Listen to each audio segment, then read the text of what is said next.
suspension မှာကြာတော့လေဒီကောင်ဒီပယ်ထက်တာတဲ့နေရာရှိတယ်သူကသူကဒီလို line နေပါလေဆိုရင်သူတခါတည်း absorb လုပ်ပြီးပြီးသွားတာဒီပယ်ကမပြီးဘူးသူကနည်းနည်းဇိုင်းငယ်နည်းနည်းလေးဖြစ်ချင်တယ်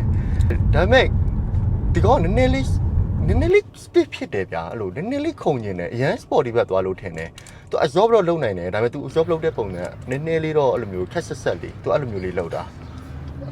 နှစ်ကောင်တော့မဖာဆန်ပဲကျွန်တော်ပဲ तू မတာကိုမတာလေးကြီးပဲမဖာဆန်ဒါပေမဲ့သူတို့ကျွန်းနေလုပ်တဲ့ပုံနဲ့ကွာတယ်ထင်တယ်အဲ့တော့ဘယ်သူ suspension ကျွန်တော်ပိုကြိုက်လဲလို့တော့ကျွန်တော်ပြောလို့တော့မရဘူးနှစ်ခုလုံးကသူ့ဟာနဲ့သူတော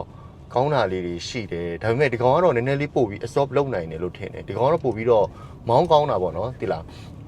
းဒီကြတော့ဒီ steering နေမှာကြတော့ဒီကောင်ဒီဘက်ထက်အများကြီးပို့ပြီးတော့ကောင်းတယ်ဟိုကောင် steering က position နဲ့ဒီကောင်ကလူ driving experience ကြောင့်ဒီကောင်ဒီဘက်ထက်ပိုကောင်းတယ်ပိုမောင်းလို့ကောင်းတယ်ဒီကအဲ့ဒါသိကြတယ်ပြီးတော့ dual motor ဖြစ်တာဟုတ် dual motor ဖြစ်တော့ကြတော့ power ပိုထွက်တာပေါ့ဗျာ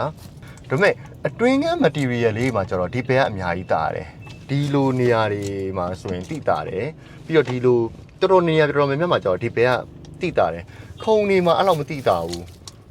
းဒီကျန်တဲ့ material လေးတွေမှာကျတော့ဒီဘက်ကတော်တော်ကိုပို့ပြီးတော့မိုက်တယ်ပို့ပြီးတော့ finishing လည်းပိုကောင်းတယ်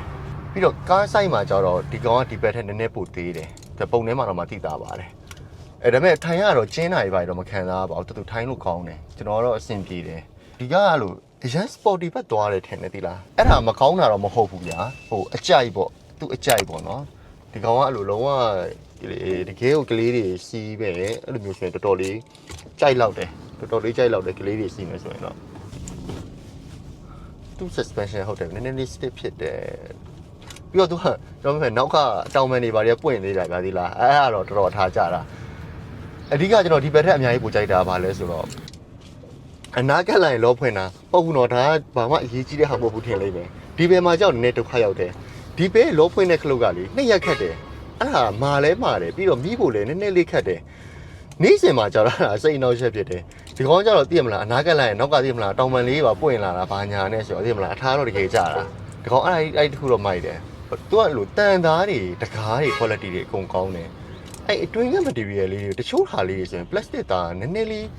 လို့တော်တော်ရော့တယ်ဗျာသိလားဒီဘယ်နဲ့ရှင်ကြောက်ဒီဘယ်အဲ့ဟာလေးတွေတာတယ်မောင်းလို့ကောင်းတာဒီကောင်ကပိုကောင်းတယ်ဘာလို့လဲကျွန်တော်အမြန်လမ်းမှာလဲစမ်းတယ်ဒီကောင်160ထီကို touch speed မကုန်သေးဘူးဘယ်လောက်ပေးလဲတော့ကျွန်တော်လည်းမသိဘူးဒါပေမဲ့အမြန်လမ်းမှာမောင်းရင်ဟိုအမြန်လမ်း line နေမှာဆိုကျွန်တော်ဒီဘယ်နဲ့လဲသွားနေကြကျွန်တော်သိတာတယ်အဲ့ line နေမှာဆိုရင်ဒီဘယ်ဒီဘလို့တစ်ခါလေးနဲ့သူမပြီးဘူးသူနှစ်ခါလောက်သွားကျင်တာအဲ့လိုမျိုးဒီကောင်ကတစ်ခါလေးနဲ့ပြီးတယ်ဒါပေမဲ့ဒီကောင်ဟိုဇက်ကနေပဲ stick ဖြစ်တယ်ပြီးတော့ဒီကောင်ကဟိုသူ့ရဲ့ဟာဒီ furious mode လားဗလားဒီနားလေးမှာထားပေးထားတာအဲ့ဒီခုမိုက်တယ်ဆိုတာဘယ်လိုမိုက်တာလဲဆိုတော့အမြဲတမ်းတော့မသုံးဘူးပေါ့ဗျာထားပါတော့ကျွန်တော်ကျန်တဲ့ကားလေးမှာဆိုသိမလား sport mode ပြောင်းမယ်ဆိုရင်ဒီကနေသွားဒီလိုလိုက်ရှာဇလန်းနေရှုပ်နေမှာဒီကောင်မဟုတ်ဘူးသိမလားနည်းနည်းပါးပါးဖင်ရခြင်းနေဆိုရင်ဒါလေးနှိပ်ပြီးဖူးဆိုပေါင်းထပ်သွားလိုက်အဲ့လိုလုပ်လို့ရတယ်ဗျာအမြဲတမ်းတော့လုံးမနေဘူးပေါ့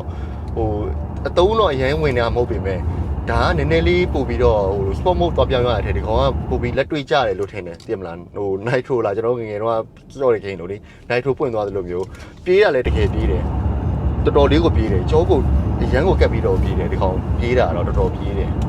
ပြီးတော့သူ့ design ကိုကျွန်တော်ကြိုက်တယ်သူ့ design ကဟိုခုပုံစံလေးဒီလားအဲ့လိုမျိုးလုံးလေးဗျာကျွန်တော်အဲ့ design ကိုကြိုက်တာပြီးတော့သူကဒီတကားဖွင့်လိုက်ရင် passenger ဘက်ကခုံသွားပါလေ auto motor နဲ့အဲ့လိုနောက်ရွှေ့ပေးတာလေးဒီကြောင့်ဒီဘက်ထက်တာတယ်အဲ့လိုဟာလေးဒါပေမဲ့သူ့ speaker တန်းကလေဖွာတယ်သိလားကျွန်တော်ပဲ setting တခြားမချိန်တတ်လို့လားတော့မပြောတတ်ဘူးတော့မှဆိုလေအဲ့မှအဲ့အလုံးကြီးကြည့်အောင်အဲ့ဟာကြီး woofer ကြီးပါနေရတော့မှရှေ့ speaker တန်းဖွာနေတာဒီမှာကြည့်အောင်ဒီကောင်ကြီးဆိုနေတာကြီးမဟုတ်ဘူးဒါပေမဲ့ရှေ့မှာကျတော့ဘယ်လိုလဲမသိဘူး speaker တန်းအဲ့လို synchronize မဖြစ်ဘူးကျွန်တော်ပဲအဲ့လိုခံစားရတာတော့မသိဘူးဒီ loud speaker တန်းတော့အများကြီးပိုကောင်းနေတယ်ထင်တယ်ဒီဘဲကတော့ဒီထက်ပိုကောင်းတယ် speaker တန်းအော်ဒီဘက်ထက်အများကြီးအားရတာတော့ဒီ steering ကတော့အများကြီးအားရတယ်တော်တော်လေးလူနဲ့ connection ရတယ်ဟိုကောင်းမရအောင်ဒီလားကြုံလုံးထည့်ပြောလိုက်အောင်ပဲဒီကောင်ဆိုလဲ0 to 100ကိုတည်းမှာ 3.7 လားဘာလို့လဲဒီအဲ့လိုမျိုးရတယ်ဗျာအဖာဒါနဲ့ရှင်တခြားစီပဲဒီလား smooth ပြတာချင်းကွာတယ်ပြောပြတာပါဒီကောင်လေးကကျန်းတယ်တီးတဲ့ပုံစံကောင်ဆောင်းကျန်းတာတော့ကောင်းတယ်ဒါပေမဲ့ကျန်းတယ်အဖာဒါကြောင့်အရင် smooth ဖြစ်တာဗျာအဲ့တကူကတော့အဖာဒါအသေးမိုက်တာပြည့် issue တွေကအရင်မျက်စိနောက်တယ်ကျွန်တော်တော်အရင်မျက်စိနောက်တယ်ဒီပယ်မှာလည်းအဲ့လိုပဲ issue တွေရဲ့မျက်စိနောက်တယ်တရုတ်က issue တွေကဘာလို့လဲမသိဘူးစင်မပြေရလားဘယ်လိုလဲမပြောတတ်ဘူးဗျာကျွန်တော်မာရှာမှာတော့ issue တွေက ဖွင့်ပြီးသွားလို့အဆင်ပြေတယ်ဒီမှာ HUD ဆိုကျွန်တော်ဖွင့်သွားလို့အဆင်မပြေဘူးတော်တော်ကိုပြီးတော့ steering design ဆိုရင်တော့ဒီပဲ design ကိုကျွန်တော်ပို့ကြိုက်တယ်ကျွန်တော်ကားဟာကိုပို့ကြိုက်တယ်ဒီ shape လေးအဲ့ဒါလေးကိုကျွန်တော်ပို့ကြိုက်တယ်ဒါပေမဲ့ဟိုလှည့်ရပြီးတော့300ကျော်ဒီကောင်ကအများကြီးကောင်းပါတယ်ပြီးတော့ဒီကောင်ဒီအဖြူတန်းလေးဒီဟိုဟာလေးတော်တော်လှတယ်စင်သွယ်ရောင်လေးလေတော်တော်ကိုလှတယ်ပြီးတော့ဒီနှစ်ခုပေးထားတာဒီမှာဒီရှောင်းနှစ်ခုပေါ့နော်ဒီအလေအားဟာဘာလို့လဲမသိဘူးလို့ခွက်လေးနဲ့လုံုံသလိုခံစားရတယ်ဗျာအထဲကိုနက်ကလေးကျွန်တော်ကြိုက်တာပေါ့နော်ဒါတော့ကျွန်တော်ကြိုက်တယ်ပြောပြတာပါပြီးတော့ဒီနေရာလေးဆိုရင်တိတာတယ်အဲ့လိုဒီပယ်လောက်မကောင်းဘူးကျွန်တော်တော့ဒီပယ်ကိုအများကြီးပိုကောင်းနေထင်တယ်ဗျာအဲ့လို finishing ရောဒီခလုတ်လေးတွေနှိပ်ရတဲ့ဟာတွေရောအများကြီးပဲပြီးတော့ဒါပေမဲ့ဒီ speaker လေးခေါင်းအုံးမာလေးအဲ့လို false ပုံစံလောက်ထားတဲ့ speaker လေးရတော့အထာကျတယ်သူ့မှာအထာကျလေးလည်းတော်တော်များတာဒီကားလေတကယ်အဲ့လိုအထာကျစီးကျင်နေဆိုတော့ဒီကားစီးရမှာဗျာအမြန်လမ်းမှာကျွန်တော်တို့သွားတော့ငြိမ်နေဒီကောင်အဲ့လို control ဘိုင်းတွေပါရောငြိမ်နေအရင်စိတ်ထူးခြားပြောစရာမရှိဘူးကျွန်တော်ဒါပေမဲ့တခုရှိတာလေကျွန်တော်ဒီပဲကိုရောင်းပြီးတော့ဒီကားကိုဝယ်ခြင်းနဲ့စိတ်တော့အဲ့လောက်တော့မဖြစ်ဘူးအပြီးတော့ဒီကားကငါဒီပဲလောက်မကောင်းပါဘူးဆိုတဲ့ feeling လဲအဲ့လိုလဲမဖြစ်ဘူးအဲ့လိုသူမသားကိုမသားလောက်ပဲဒီလားအဲ့လိုသူဟိုကားကောင်းတဲ့နေရာရှိတယ်ဒီကားပိုကောင်းတဲ့နေရာရှိတယ်ပြီးတော့သူကဒီဘက်ထဲအများကြီးတာတာကကျွန်တော်ပြောမယ်သူက Apple CarPlay တွေ Android Auto တွေရတယ်ဗျာအဲ့ဒီခုနဲ့တွေတော့တော်တော်ကြီးတာနေဘာလို့လဲဆိုဟိုမှာတော်တော်ဒုက္ခရောက်တယ်အဲ့ဒါတွေကြည့်လို့မရတာပြီးတော့ထုံးစံတိုင်းပေါ့ဒီဘောကတော့မှန်တော့ကက်ပေါ့မကက်ရင်တော့ပူမှာပဲသူဘာ technology ဘာပူမှာပဲမန္တလေးနေရတော့မရအောင်အဲ့ပြီးတော့ဒီ speaker နေရာလေးတွေပေါ့နော်သူ helpless ကိုပဲပြန်ထွင်းထားတာဗျာဒီလားဒါလေးတွေကတော့ဒီ speaker ဒီလိုနေရာလေးတွေကတော့မမိုက်ဘူးဒါပေမဲ့ဒီနားမှာစလုံးလေးတွေရှိတယ်ဒီလားဒီ speaker ဒီနားလေးမှာအဲ့စလုံးတွေကသူ sound လိုက်မှမြင်ရတာသူအဲ့လုတ်ပေးထားတဲ့ idea လေးကိုတော့ကြိုက်တယ်ဒါပေမဲ့သူ quality ကိုတော့မကြိုက်ဘူးမှန်ချခလုတ်တွေပါတွေကတော့ဒီဘက်နည်းနည်းလေးပိုကောင်းမယ်လို့ကျွန်တော်စိတ်ထဲမှာထင်တယ်ဒီဟာလေးလေဒီဘက်နည်းနည်းလေးပိုကောင်းတယ်ပြီးတော့ဒါပေမဲ့ရှေ့ဘောနဲ့ဖုံးမှာပစ္စည်းထည့်စရာမပေါဘူးဘာလို့လဲမသိဘူးသူကလို့အင်ဂျင်ဖုံးကြီးကိုပဲကားလိုက်တာဒီတော့ပစ္စည်းထည့်လို့ရရင်ကောင်းမှာပေါ့နော်မဟုတ်လေလွတ်နေရပဲထည့်ပြစ်လားဆိုလည်းမထည့်ပြစ်ပါဘူးကျွန်တော်လည်းမထည့်ပြစ်ပါဘူးဒါပေမဲ့ပိုင်ကောင်းတာပေါ့